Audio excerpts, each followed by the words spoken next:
121 लोगों की मृत्यु हो गई थी। घटना के संदर्भ में दिनांक 2/7/2024 को थाना सिकंदराबाद पर मुख्य आयोजक देव प्रकाश मधुकर व अन्य व्यक्तियों के विरुद्ध भारतीय न्याय संहिता की धारा 105, 110, 126 सब क्लॉज 2, 223, 238 में अभियोग पंजीकृत किया गया था। घटना की विवेचना पुलिस उपाधीक्षक स्तर के अधिकारी को स्थानांतरित करते हुए पूर्व में 6 अभियुक्तों को गिरफ्तार किया जा चुका है। इस घटना के मुख्य आरोपी देव प्रकाश मधुकर की गिरफ्तारी हेतु तमाम प्रयास विफल होने के पश्चात अपर पुलिस महानिदेशक आगरा जोन आगरा द्वारा दिनांक 4/7/2024 को 1 लाख रुपए का इनाम घोषित किया गया था।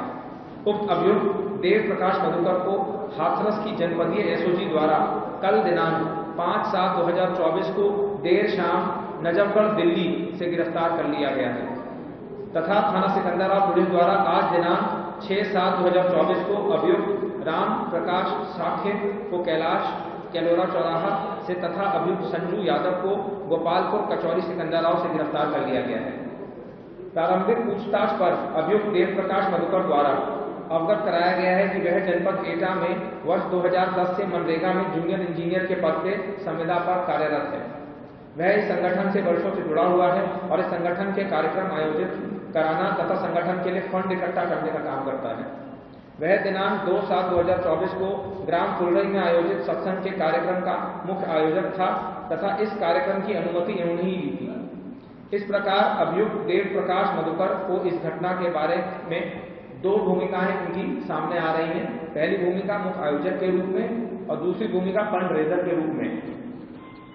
उक्त भूमिका उक्त अभियुक्त तथा इसके निर्देशन में कार्य कर रहे सेवादार एवं समिति के बंदी की सत्संग के पंडाल के आसपास बैरिकेडिंग, प्रवेश द्वार, निकास द्वार, बैठने की व्यवस्था, पार्किंग में अन्य सुविधाओं की संपूर्ण जिम्मेदारी थी। अभियुक्त देव प्रकाश एवं अन्य सेवादारों द्वारा पुलिस प्रशासन को कार्यक्रम स्थल के अंदर किसी भी तरीके के हस्तक्षेप से रोका जाता था। उक्त कार्यक्रम स्थल पर इनके सेवादार तरह तरह की वेशभूषा में कमांडोज की ड्रेस में सारी व्यवस्थाएं देखते थे। कार्यक्रम स्थल पर किसी भी व्यक्ति की वीडियोग्राफी अथवा फोटोग्राफी करने से रोका जाता था। इस प्रकार उक्त व्यवस्था को सही तरीके से नहीं किया गया एवं प्रशासन द्वारा निर्गत अनुमति पत्र में वर्णित अनेक शर्तों का उल्लंघन करते हुए यातायात व्यवस्था इत्यादि को प्रभावित किया गया।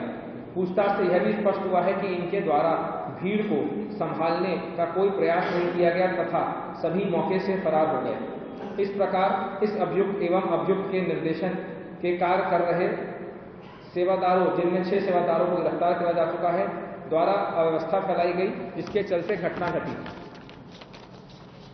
और कई जाने गए। पूछताछ में यह भी प्रकाश में आया है कि इनके और इनके सेवादारों द्वारा प्रवचनकर्ता की गाड़ी को भीड़ के बीच से निकाला गया, जबकि इनको इस तथ्य की जानकारी थी कि भीड़ से निकालने के समय चरण रज के लिए भगदड़ मचने से भयानक दुर्घटना हो सकती है।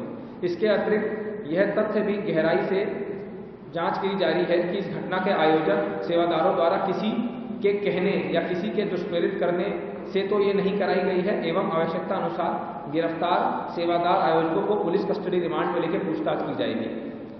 अब इनका दूसरा रोल आता है फंड रेजर के रूप में, आयोजक के रूप में। अभियुक्त देव प्रकाश मधुकर इस संगठन में काफी दिनों से जुड़े हुए हैं और संगठन के फंड रेजर का काम करते थे और संगठन को संचालित करना तथा सत्संग इत्यादि करने के लिए पैसा इकट्ठा किया करते थे। पूछताछ से यह भी पता चला है कि विगत कुछ समय पूर्व कुछ राजनीतिक दलों द्वारा इनको संपर्क किया गया था। फंड इकट्ठा करने के संबंध में गहराई से जांच की जा रही है कि कहीं किसी तरीके के कार्यक्रम में इनके संसाधन कोई राजनीतिक पार्टी के द्वारा पोषित तो नहीं करे जा रहे हैं। अब तक की पूछताछ से ऐसा प्रतीत हो रहा है कि कोई राजनीतिक दल अपने राजनीतिक व निजी स्वार्थ के लिए इनसे जुड़ रहा है। अभियुक्त देव प्रकाश मधुकर से जुड़े समस्त बैंक खाते, चल अचल संपत्ति, मनी ट्रेल इत्यादि की जांच की जा रही है, जिसमें आवश्यकता अनुसार जो भी एजेंसियां हैं उनसे सहयोग लिया जाएगा।